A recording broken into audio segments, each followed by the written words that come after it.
একজন মানুষের ব্রেনে এতটা বেশি শক্তি থাকে যে একটা 23 ওয়াটের বাল্বকে জ্বালানোর জন্য প্রয়োজনীয় পাওয়ার খুব সহজেই সে প্রডিউস করতে পারে। কিন্তু এখন প্রশ্ন হলো যে এই এনার্জি কোথা থেকে আসে? কোনো খাবারের থেকে কি এত বেশি এনার্জি আসে, নাকি এক্সারসাইজ করার ফলে ব্রেনের পাওয়ার এত বেশি পরিমাণে বৃদ্ধি পায়? তাহলে ভাই আপনাদেরকে জানিয়ে রাখি যে এই অসীম শক্তি মানুষ পেতে পারে শুধুমাত্র ব্রহ্মচর্য পালনের মাধ্যমে। যদি সত্যিই আপনি একজন সাধারণ মানুষের মতো জীবনযাপন করতে না চান এবং নিজের ব্রেনকে অনেক বেশি পাওয়ারফুল করে তুলতে চান, তাহলে আজকের এই ভিডিওটি একদম শেষ পর্যন্ত অবশ্যই দেখুন। তো যদি কোনো কারণে মানুষের সমস্ত শরীর কাজ করা বন্ধ করে দেয়, মানে মাথা থেকে শুরু করে পা পর্যন্ত শরীরের সমস্ত অংশ নড়াচড়া করা বন্ধ করে দেয় এবং শুধুমাত্র তার ব্রেন সম্পূর্ণরূপে অ্যাক্টিভ থাকে, তাহলে সে তার সম্পূর্ণ শরীরকে সুস্থ করে তুলতে পারে। কিন্তু যদি একজন মানুষের শরীর সম্পূর্ণরূপে সুস্থ থাকে কিন্তু ব্রেন কাজ করা বন্ধ করে দেয়, তাহলে আপনার সমস্ত শরীর যতই কাজ করুক না কেন, সে কখনোই কিন্তু ব্রেনকে সুস্থ করতে পারে না। আর এটা আমি আপনাদেরকে ইমপ্রেস করার জন্য বলছি না। স্টিফেন হকিংসের মতো মহান বিজ্ঞানী, যার বডি কোনো রকম কাজ করতে পারতো না, তিনি কিন্তু শুধুমাত্র তার ব্রেনের সাহায্যে জীবন সেই সাফল্যের শিখরে পৌঁছেছেন, যেটা কোনো একজন সাধারণ হ্যান্ডিক্যাপ মানুষের পক্ষে করাটা অসম্ভব। যদিও ব্রেনকে শক্তিশালী করে তোলার জন্য পৃথিবীতে অনেক উপায় আছে, আর আপনারা নিশ্চয়ই মোবাইল এবং টিভিতে এই ধরনের অনেক রকম অ্যাডভার্টাইজমেন্ট প্রত্যেকদিন দেখে থাকেন, যেখানে দেখানো হয় যে এটা খেলে আপনার ব্রেন পাওয়ারফুল হবে বা এক্সারসাইজ করলে আপনার ব্রেন পাওয়ার অনেক বেশি বৃদ্ধি পাবে। কিন্তু এই পৃথিবীতে এমনও একটা জিনিস আছে যেটা খুব সাধারণ মানুষের সাধারণ ব্রেনকেও অসাধারণ করে তোলার ক্ষমতা রাখে। আর যদি সেটা না থাকতো, তাহলে আপনার ব্রেন একটা জড় বস্তুতে রূপান্তরিত হবে, যেটা সোনা, রূপা, হীরে বা মতির থেকে অনেক বেশি দামি। কিন্তু সেটা আপনি পৃথিবীর কোনো বাজার থেকে কিন্তু কিনতে পারবেন না। বাট দুঃখের বিষয় হলো, এটা কতটা গুরুত্বপূর্ণ আর মূল্যবান জানা সত্ত্বেও সকলে এটাকে এমনভাবে নষ্ট করে ফেলে যেন মনে হয় যে এটা হয়তো ঘরের কোণে পড়ে থাকা কোনো নোংরা বা ময়লা জিনিস। আর এখন হয়তো আপনাদের মধ্যে অনেকেই বুঝে ফেলেছেন যে আমি আসলে কোন জিনিসের কথা বলছি। হ্যাঁ, আপনি একদম ঠিকই ধরেছেন, আমি বীর্যের শক্তির কথাই বলছি, দ্য পাওয়ার অফ সিমেন।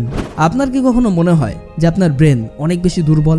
আপনার কি কখনো এটা মনে হয়েছে যে আমি খুবই বোকা, আমি অনেক কিছুই অনেক লেটে বুঝি? যদি এই সমস্ত প্রশ্নের উত্তর হ্যাঁ হয়, তাহলে এর পেছনে কোথাও না কোথাও মাস্টারবেশন অবশ্যই দায়ী। পুরোনো দিনে আমাদের সমাজে একটা প্রথা ছিল যে যখন বাচ্চার বয়স 13 বছর হতো, তখন তাকে জীবনের সব থেকে প্রয়োজনীয় এবং মূল্যবান শিক্ষার জন্য গুরুকুলে পাঠানো হতো। কিন্তু এর পেছনেও একটা বৈজ্ঞানিক কারণ ছিল।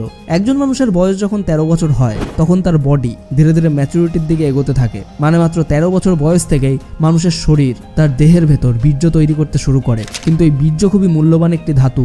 যদি কোনো মানুষ এই মূল্যবান ধাতুর সঠিক মূল্য বুঝতে পেরে যায়, তাহলে সে এত বেশি শক্তিশালী হয়ে উঠবে যে সমস্ত পৃথিবীকে তার সামনে মাথা নত করতেই হবে। সেই মানুষের শরীর বজ্রের মতো পাওয়ারফুল হয়ে উঠবে, আর স্বয়ং দেবতাদেরকেও এমন বীর্যবান মানুষের সামনে তাদের অস্ত্র ত্যাগ করতে হয়।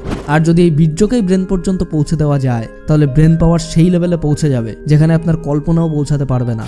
আপনার ব্রেন একটা নর্মাল ব্রেন থেকে সুপার ব্রেনে পরিণত হবে। যখন একজন মানুষের 13 বছর বয়স হয়, তখন সেই মানুষের ভেতর বীর্য তৈরি হতে শুরু তো করে, কিন্তু এতটা ছোট বয়সে মানুষ তার শরীরে তৈরি হওয়া বীর্য এবং তার অলৌকিক শক্তির সম্পর্কে কোন রকম ধারণাই রাখে না। আর অন্যদিকে এই বয়সে মানুষের মন কামবাসনার দিকে ধাবিত হয়। এই কারণেই এই বয়সের বেশিরভাগ যুবকের শরীরে কোনো বীর্যই অবশিষ্ট থাকে না, আর তাই তাদের ব্রেন কখনোই একটা সুপার পাওয়ারফুল ব্রেনে পরিণত হতে পারে না। আর এই প্রবলেমকে সলভ করার জন্য আগেকার দিনে 13 বছর বয়সের বাচ্চাদেরকে গুরুকুলে পাঠানো হতো। কিন্তু বর্তমান যুগে এই সমস্ত গুরুকুলের দেখা পাওয়া খুবই কষ্টসাধ্য ব্যাপার। আর বর্তমানে যে স্কুলের সিস্টেম শুরু হয়েছে, সেখানে কখনোই বীর্য বা ব্রহ্মচর্যের মাহাত্ম্যের উপর আলোকপাত করা হয় না। সব থেকে বড় প্রবলেম হলো, বর্তমান যুগে 13 বছর বা তার থেকেও ছোট বয়সের বাচ্চারা মোবাইলের মাধ্যমে পর্ন আর মাস্টারবেশনের জালে জড়িয়ে পড়ছে।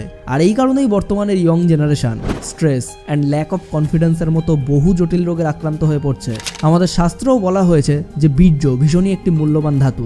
যারা এটাকে শুধুমাত্র কিছু সময়ের আনন্দের জন্য নষ্ট করবে, তাদেরকে তাদের সমস্ত জীবন আফসোস করে এর মূল্য শোধ করতে হবে। কেউ কেউ তো আবার খুব কম বয়সে বীর্য নষ্ট করা শুরু করে দেয়। কম বয়স হওয়ার কারণে কিন্তু তারা এটাকে ভীষণ এক্সাইটিং ব্যাপার বলে মনে করে, কিন্তু বয়স বৃদ্ধি পাওয়ার সাথে সাথে তাদের শরীর দুর্বল হতে শুরু করে, চেহারায় পিম্পল দেখা দিতে থাকে, আর তখন তাদের শরীরে বীর্য উৎপাদন বন্ধ হতে থাকে এবং ব্রেন ধীরে ধীরে তার পাওয়ার হারাতে শুরু করে।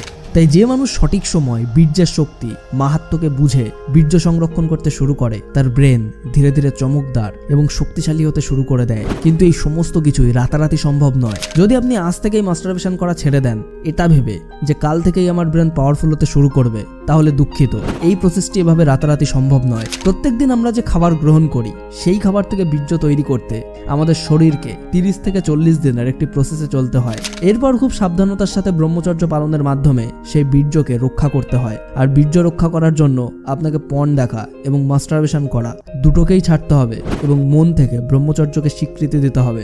যদি আপনি কোনোভাবে আপনার বীর্যকে বাঁচাতে পারেন তাহলে সেটা ধীরে ধীরে আপনার রক্তের সঙ্গে মিশে যেতে শুরু করবে। আর যদি আপনি 90 দিন সম্পূর্ণভাবে ব্রহ্মচর্য পালন করে ফেলেন তাহলে বীর্য নিজে থেকেই আপনার রক্তের সঙ্গে মিলিত হয়ে আপনার ব্রেন পর্যন্ত পৌঁছে যাবে। আর তারপর আপনার ব্রেন পাওয়ারের একটা আলাদা লেভেলেই পৌঁছে যাবে।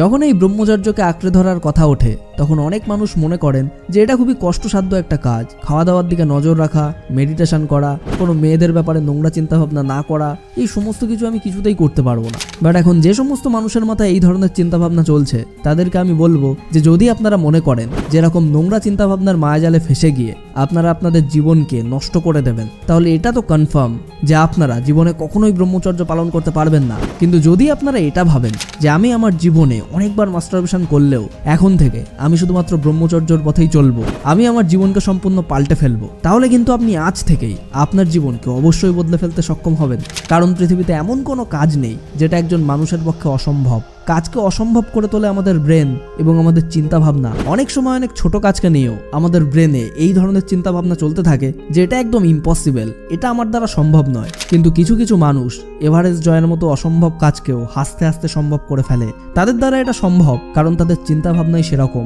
তাই সবসময় মাথায় রাখুন ব্রহ্মচর্য নিজেই একটা অনেক বড় পাওয়ার। যদি আপনি মন থেকে এটা কনফার্ম করেন যে হ্যাঁ আমাকে ব্রহ্মচর্যের পথে চলতেই হবে, ব্রহ্মচর্যকে যদি নিজের মন থেকে আপনি স্বীকার করে নেন তাহলে ব্রহ্মচর্য পালন করাটা কখনোই আপনার কাছে কষ্টসাধ্য ব্যাপার বলে মনে হবে না। তাই এখন একটু ভাবুন যে শুধুমাত্র ব্রহ্মচর্যের পথে চলার কথা চিন্তা করেই আপনার ভেতর এতটা শক্তি, এতটা উইল পাওয়ার এসে গেছে। তাহলে আপনি যদি সত্যিই মন থেকে এই ব্রহ্মচর্যকে স্বীকার করে ফেলেন তাহলে আপনি কি না করতে পারবেন।